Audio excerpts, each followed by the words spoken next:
Committee may order.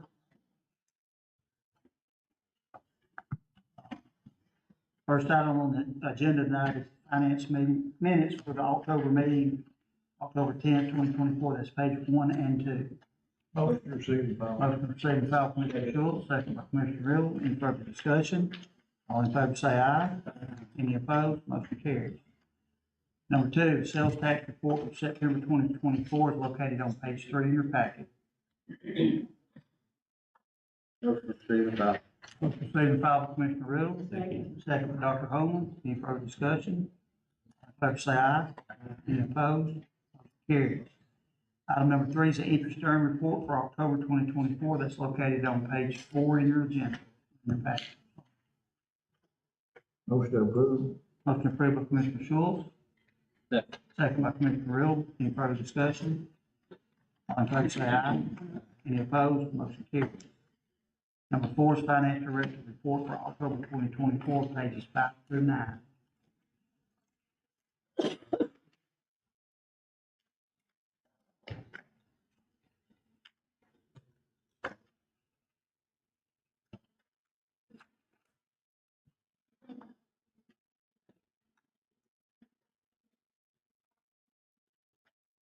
Motion to approve. Motion approved by Commissioner Wiseman. Second. Second by Commissioner Schultz. Any further discussion? All in favor say aye. Any opposed? Motion carries.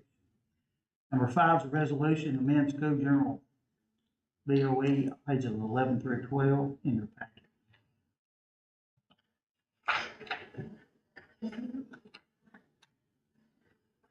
And just so that you guys know, so far, the schools have received right about $104,000 in TVA rebates for all of the upgrades that we have done to the schools.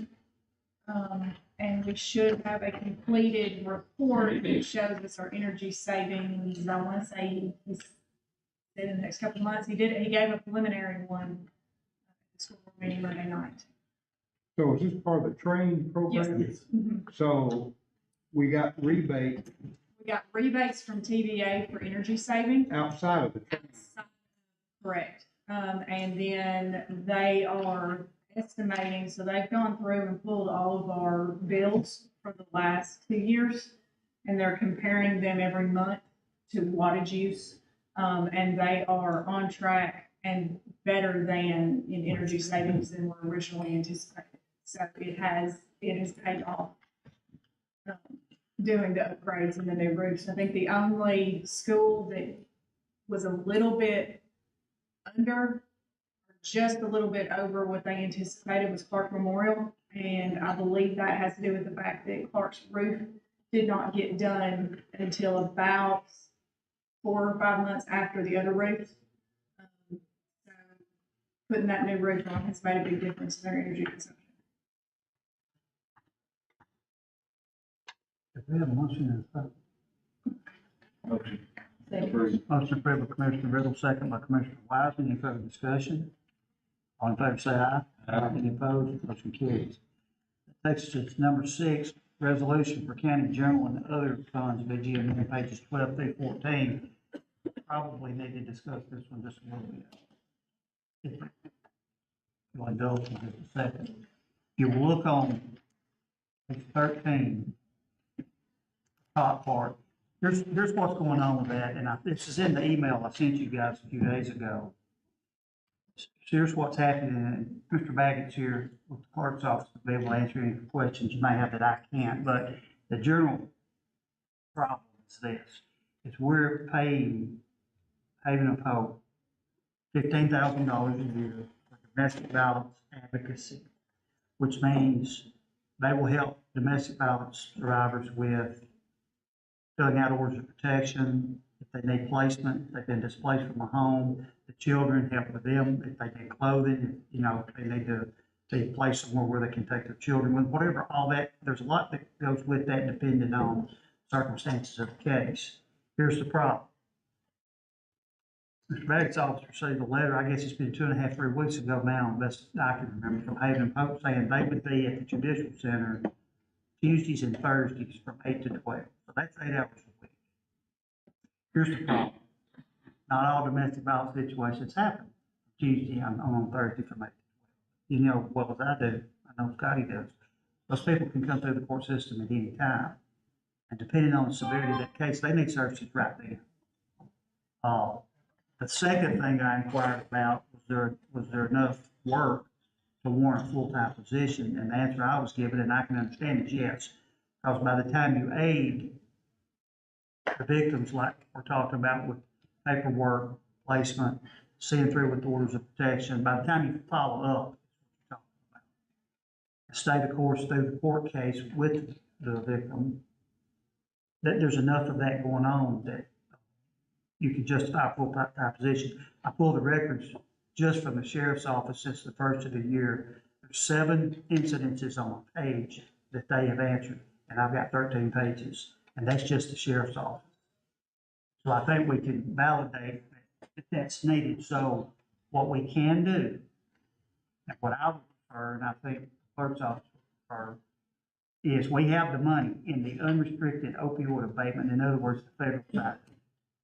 If we could take a portion of that, plus the money we've been paying Haven of Hope, putting through all this process, it's more than a full-time job. It's not just a job. You've got to really be committed. So what we would do is we would notify Haven of Hope, and then we would post the job. I conduct interviews, and then we would hire a person for the positions, the way that would work. Now, between now and the time the opioid abatement money is not there anymore, what we need to do is, and I'm fairly certain, I can talk to Shelley, but I'm pretty sure there's some kind of grant funding out there just for this that we could use. That's a while down the road. The opioid abatement money's not going away tomorrow. It's gonna be a few years. But between now and then, I think we need to do something to shore up our support for domestic violence survivors. Because what happens in the world we live in today is everything gets tied to drug addiction, alcohol addiction. You hear drugs.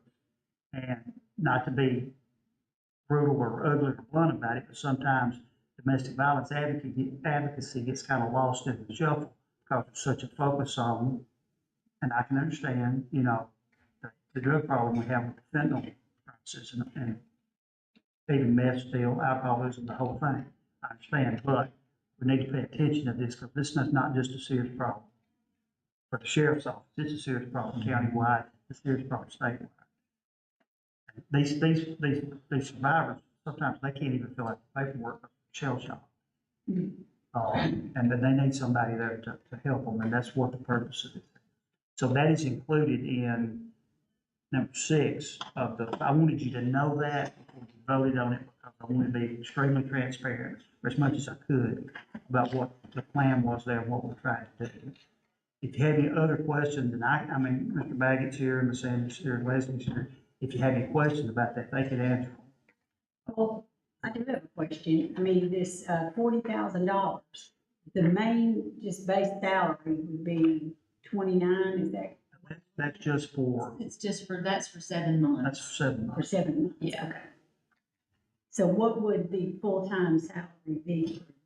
It probably. Is it gonna be enough to get a good person in there that's dedicated? Yes, it's based on like positions. Yes.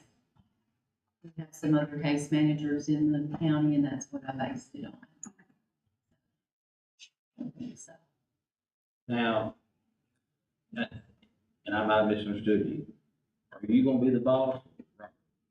It'll be me. Okay. It'll be just like Ray Ferguson's office. But will they be Robert's office Well, they'll be in that office that we had picked. for already Haven now? Hope. So there's an office already there, and all that's in place.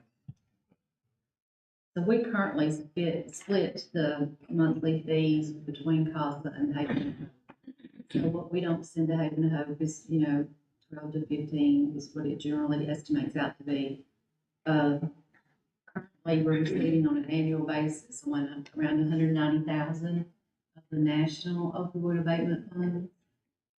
We'll continue that for about 18 years. It will go down some as we go on through the years, because some of the agencies that paid up all in the beginning.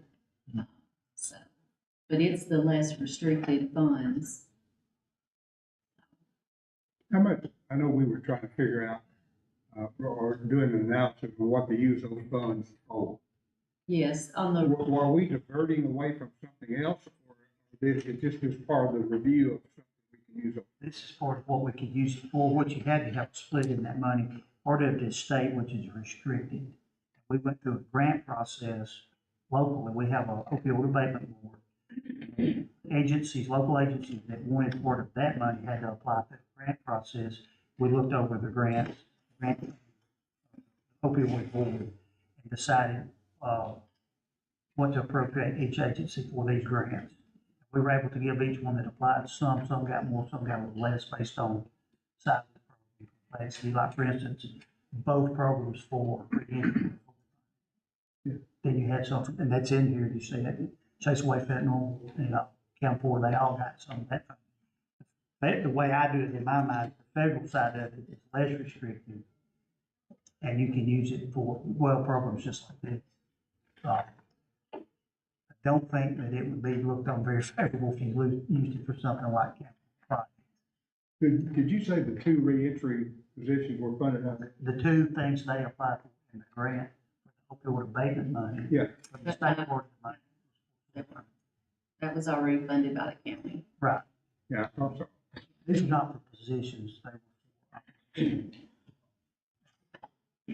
The So we're restricted, not taking money away from something that's already No. obligated. This was a continuation. It's certainly worthwhile. My question, I'm just trying to understand. yeah, the restricted funds have to be on research, education, prevention, treatment. post-treatment, and there's something else. But they're all in that area, in that area. Well, I definitely think it'd be a good thing, because they, you know, they, I hope they will be there Tuesdays and Thursdays before today. I mean, I know myself, domestic violence stuff. See how they can, you know, benefit the county if we give them, we give them $12,000-$15,000 a month. Instead, so I'll make a motion to approve. I'll second. Approval, Commissioner Little, second by Commissioner Wiley. Any further discussion? All in favor, say aye. Aye. Any opposed? Just so you know, too, I was talking to Andrew before, we passed a resolution, the commission passed a resolution committing that 15,000 to April Hope. When we put this into action, we need to, at the commission, they undo that resolution, or rescind that resolution. Just a side note. Appreciate it. Thank y'all. Appreciate you coming. Number 7, resolution, county general opioid restricted funds, page 15 through 16. I believe these are the budget amendments for what I was just talking about with Yes. the grant process. You can see in there. I could see it. I'm losing my mind. There was a place in there where we lays out how much each program received. It is. That's what that's for. Motion approved. Motion approved by Commissioner Wiseman, second by Dr. Holman. Any further discussion? All in favor say aye. Aye. Any opposed? Number 8 is the finance calendar, which is in your packet, and talked to some of you about this calendar, and I'm just putting this out there. It's the will of what the finance committee wants to do. There's been some discussion about moving the finance meeting back to the daytime. At the time, whatever that would be, that can be discussed. That is up to you guys, ladies, whatever y'all think is most effective. I think it's a little easier on some people during the day. Don't think it's a hindrance, too bad. Everybody's pretty much at work if they come to the meeting. I don't think it change a whole lot. It would just be the difference of having it at 6 o'clock or having it say 10 or 11. Now, that's up to you guys. My suggestion would be if we're gonna have it in the morning, keep the dates and everything the same, we just have it at say 10 a.m. and whatever time. Let's do earlier or too late, and we let you know. That's my suggestion. Well, when it was during the day before, it was what, 8:30? 8:30, I think, might be. Yeah, that's a little early. That's a little early. I'm so. Well, I mean, you don't have time to get You know, things going. I would say 10 o'clock's a good time. That's just my suggestion. Second. Motion by Commissioner Schultz, second by Commissioner Riddle to move the calendar time to Thursday mornings at 10, keep the same days. Motion and second, any further discussion? All in favor say aye. Any opposed? Carries. The next one is the proposed budget calendar. Make a motion.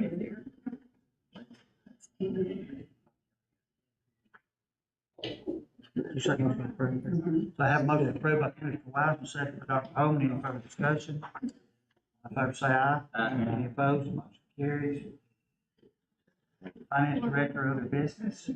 Yes, we have a resolution approving a memorandum of understanding with the State Department of Health. Basically, if you remember back in 2022, the Finance Committee and County Commission committed $123,900 of ARPA funds to the Health Department awning project and remodel project. They're just now really getting going on that project, and because they're so late getting their contracts going, they wanted us to kind of reiterate that. I have it in the budget for that purpose. So we need to get this approved. Motion to approve. Second. Motion approved by Commissioner Riddle, second by Dr. Holman. Any further discussion? All in favor say aye. Aye. Any opposed? Motion carries. Have anything else? Part of the meeting, we'll open up the meeting for public comment. Are there any public comments? Not even about me looking at you like. Whatever. Just a number. Motion to adjourn. Have a motion to adjourn. Do I have a second? Second. Any further discussion? Say aye. I didn't, I still.